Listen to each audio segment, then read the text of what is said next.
This one's going to be a long one. If you want to skip around, check out the description for the chapter markers. I hope you enjoy. What's going on, y'all? Welcome back. So today we've got another unboxing for you, and probably saw the thumbnail of what it is. I have never smelled this. I heard great things about it. If you don't know about it, stay tuned. I'm going to give you a little bit of a rundown on it from what I know, just from memory. And I will do the same thing that I did last time, which was unbox it, spray it on myself, and then I'm going to do some cardio. I'm going to go walk around, come back after a few hours, give you a little bit of an update, let you know what I think about it. And then also in this video, I'm going to go through the fragrances that I have in my collection that are oud. Okay, and they're only the ones that say oud in the name, because if I went through all of them that actually have some hint of oud or whatever note and accord in there, I would have probably twice as many that I do right now, which is already a lot. So let's get going. All right, so this came from fragrance. No, where did it come from? It came from Joma Shop again. Okay, Joma Shop, you know, I see a lot, they catch a lot of flack online. I don't know why. I've seen some bad reviews from them.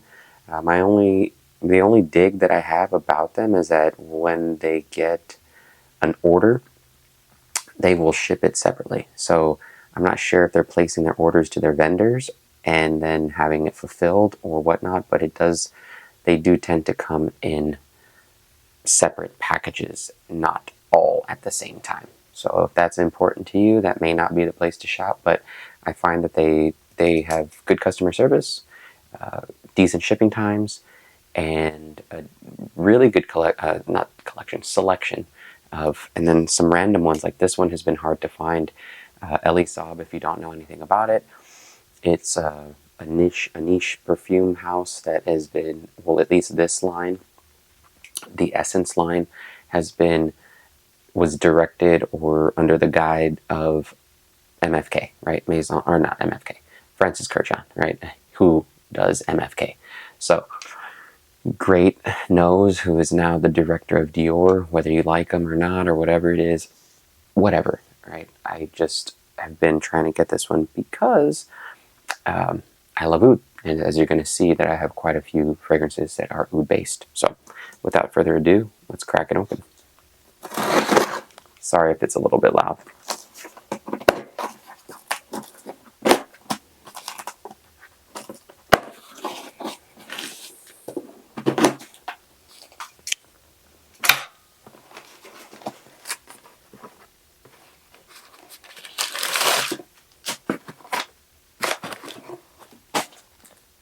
Here it is. So, as you can see, 100 ml. And this was 55 bucks shipped. So I think if it's 100 bucks on Joma Shop, you get free shipping. So I bought a couple of more that you'll be seeing coming in soon. And we shall go from here.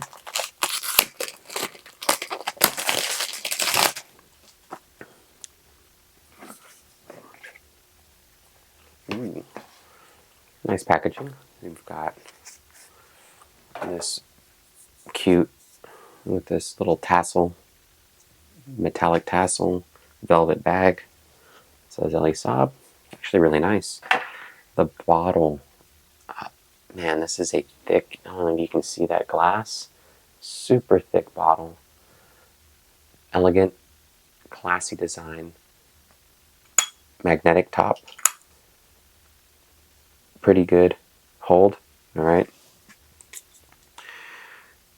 Let's see what she's got. I'm going to do tester strip first and then see how put it on skin after that. So have you tried this before? Have you tried anything else? There was another one. There's like, they have rose, amber, I think santal, which sandalwood. Oh, I love sandalwood too. And a couple of other ones, but this one was the one that was at the top. I'm not sure if you know the perfume reviewer that goes by the name of Etherealist. His real name is Galen. He had really high praises for this, and I also believe Robes 08 Mark also had high praises for this, I believe, too. So check out those reviews. Well, let's give it a go.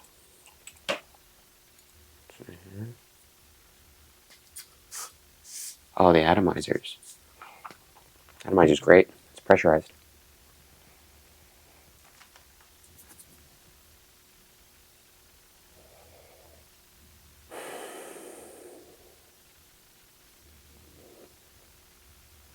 So definitely not heavy on the rose, which is nice because most, as we know, if you've been purchasing oud fragrances, they're always, it's that rose oud saffron combo that's like everywhere. It's very light.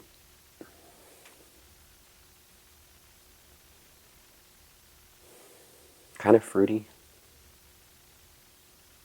Getting a little bit of leather. It's more on the Tom Ford Oud Wood side of things and not on the animalic, or at least yet, the animalic fecal side of the oud, which is always good. At least for most people, it's more wearable. You can, not smell like a bag of shit walking around. Whether you like that or not, I mean, that's the reality of it. So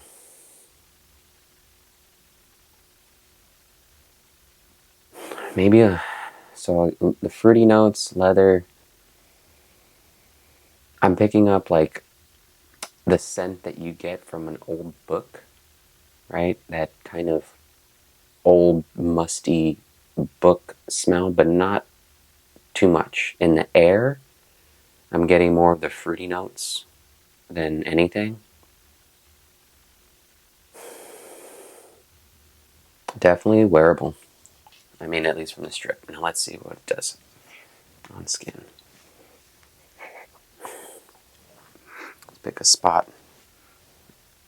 Alright.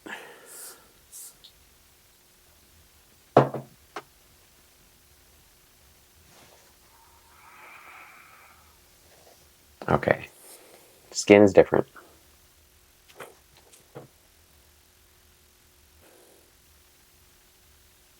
It's coming out much more leathery, dry woods. The fruit doesn't punch through like it did in the air and on the strip, for me at least.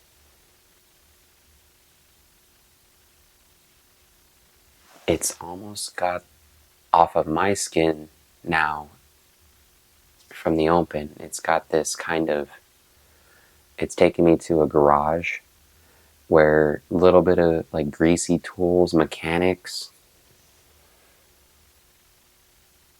but still fresh. It's like a clean mechanics shop is kind of where I'm going with this. It's yeah, I mean, that's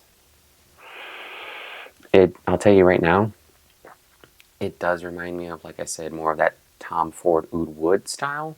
But out of my collection of ouds, none of these, and I don't know whether they're using real oud on this or not, or in any of these for that matter.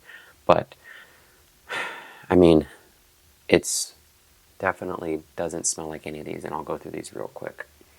So this one is, and in no particular order, just grabbing them. So this one is Zara Vibrant Leather Oud. Okay, this one is kind of like a Ventus ripoff. Smells good. I like it though. It was only like 25 bucks, 30 bucks when I got it. Next one, Boss Bottled Oud. And let me know if y'all want to see any full reviews. I'm going to do them all eventually.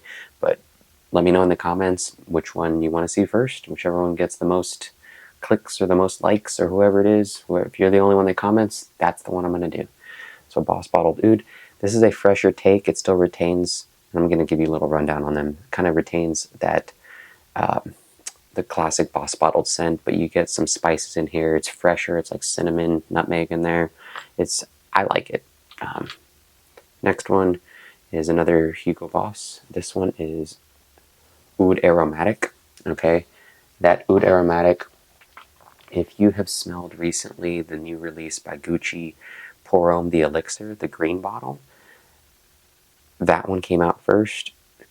I don't know if they ripped it off or it's the same nose. I haven't looked into it, but it has that white florals. That's, excuse me, I apologize. That one, definitely a way different take on oud as well. So it's unique, okay? And that one was pretty cheap. I think I got that one for under 50 bucks too. I think it was like $35 on a discounter. The original Boss Bottled Oud was more expensive. It's a 50 ml. This is a classic Chopard Oud Malaki. I mean, if you know, you know. I mean, this guy's been around for a while. Lots of great stuff has been said about it. I love it. Kind of the same things, the ones that are going to come up a little bit right now. This one is a decant of Royal Oud from Creed, which to me isn't really like a oudy fragrance. I mean, again, this is in the more Tom Ford oud wood style, but it's much more cedary and then much more of a woody fragrance than oud, in my opinion. Man, projection so far off my skin, great. It's been rather linear, hasn't really changed too much.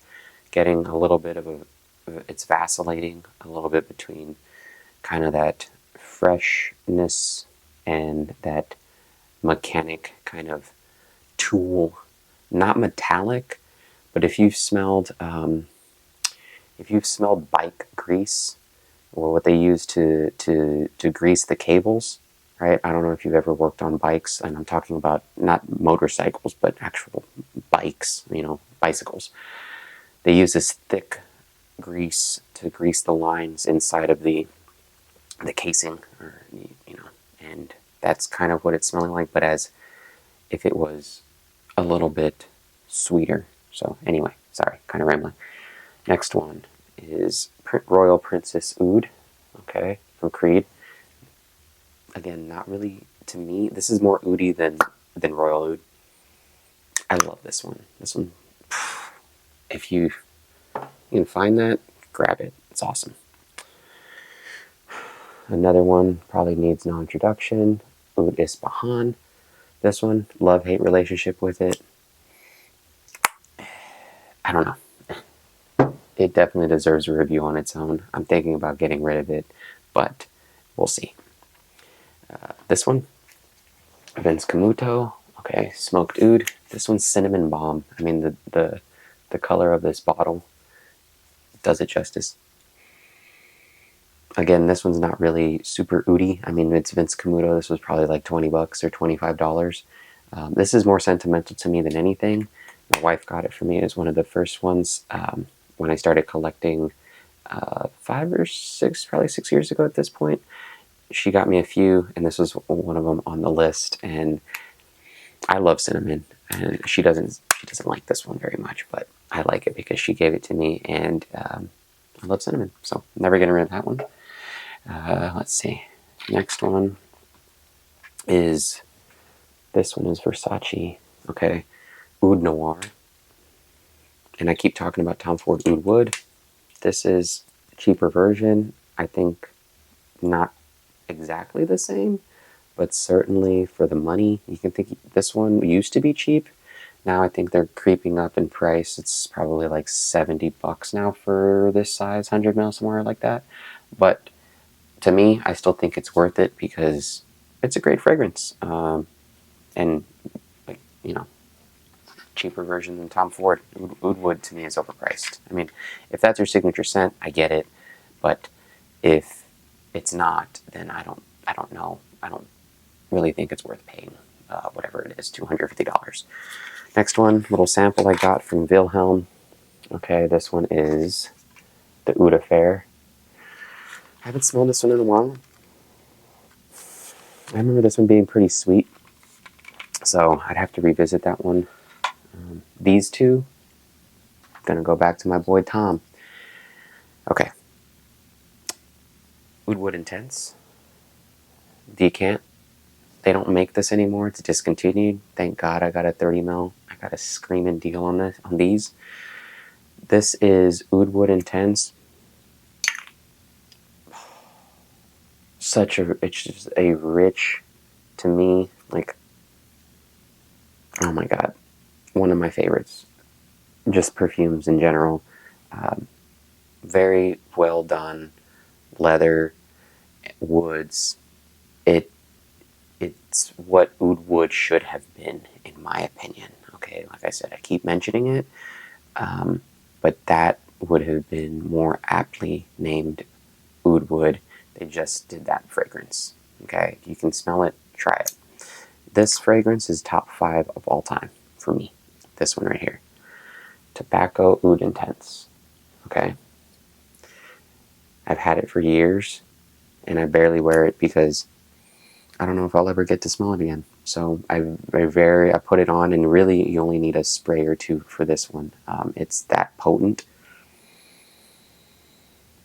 Dried fruits, spices, cinnamon, and then it has this awesome development over time. And it gets a little bit funky towards the end, which I just love the development of it, and it's a very well done fragrance. Again, wish they would bring it back, but fortunately, I don't know if they will. So that's a little recap. I'll see you back in a couple of hours. The fruitiness that I smelled earlier off the top from the strip and in the air has now come back on my skin. And there's something, I don't know if it's floral punching through, that is that fruity sweetness. But it also has the leather that's coming in. And yeah, I like it. It's a subtle fragrance. We'll see what my wife thinks when I walk out of the room. I'm sure she's going to give me her opinion right away. And I'll let you guys know how it goes in the next couple hours. See you then. Thanks. I'm back. So, it's been a couple of hours. I believe, yeah, about 2.5, 3 hours, more or less. And I'm going to be holding my mic this time. I'm going to be testing if this sounds better. We'll see. Let me straighten this up. Actually, I might not hold it. Maybe I will. Okay, so it's been a couple hours, and pretty much the scent, at least for me, kind of stayed the same throughout. It jumped around, and it has different nuances as time goes on. And I'll say this. The temperature right now is about 95 degrees outside, so it is on the hot side, especially for probably most of the country at this point, or the northern half of the country. I'm in South Texas, so it's still relatively hot, and maybe, 7 degrees, 75, 80 degrees, it would have given me something different, but at that temperature at 95, it just intensified. So, could be a good thing, could be a bad thing. I personally didn't mind it, right? I like the scent. Did not get the wife's approval, so just an update on that. But that wasn't shocking because, again, I knew this was going to be, one of those that was a challenging one. So what it gave me so far, what it's given me so far, is just this oscillation or jumping back and forth between the notes that are present from the beginning. And I know I was saying like that fruitiness kind of disappeared on my skin, but it reappears. So this fragrance is really exactly like what I really want out of an oud, and out of most of my fragrances, is something that is very entertaining. You're getting hit with different facets, and you kind of don't really know what to expect. Almost every time that I would bring my arm up to my nose, I would get whiffs of something different, and then as I was walking, I would get wafts of something different as well. And there's this really nice just scent bubble around you. The sillage was good. So this is not like a full-length review, okay, where I'm going to break down projection, time of use, ages, all of those kinds of nitty-gritty details and everything. I do need, obviously, some more time to wear it. I want to wear it in some different settings, and just have fun with it. But overall, if you can snag this fragrance, let me grab it real quick. For $55, I mean, easily, $100. I would not be upset if I paid $100. So $1 per ml. Okay, I'm gonna be talking a little bit more about pricing per ml. Just put out a video. Well, hopefully it'll link up here. Put a little tag up here about how I evaluate fragrances. Under it's totally subjective, right? And I want y'all as my viewers to know where I'm coming from and how I see things and all of those things, but a lot of it does come down to a value proposition for me because there are so many fragrances to choose from. I do these reviews in order to help guide people so that they can spend their budget wisely. I know that most of us don't have an unlimited supply of money, and part of collecting is the fun and the blind buying and all that kind of stuff. That's part of it. I get it.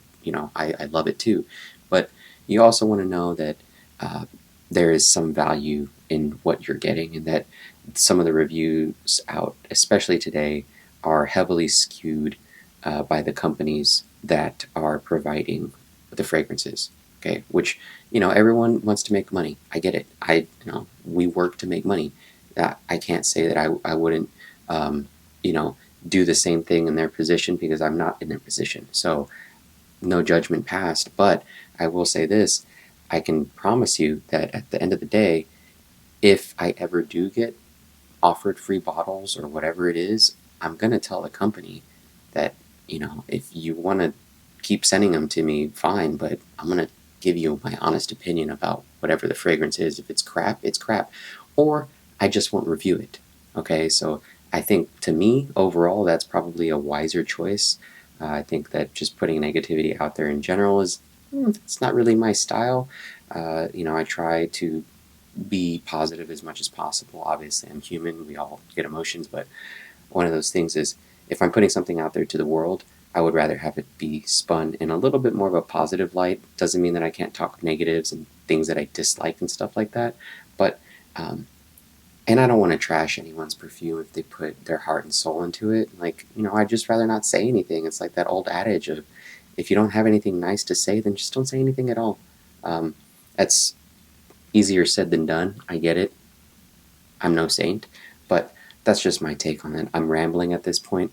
That was my update. I appreciate you guys watching. I'll catch you guys next time.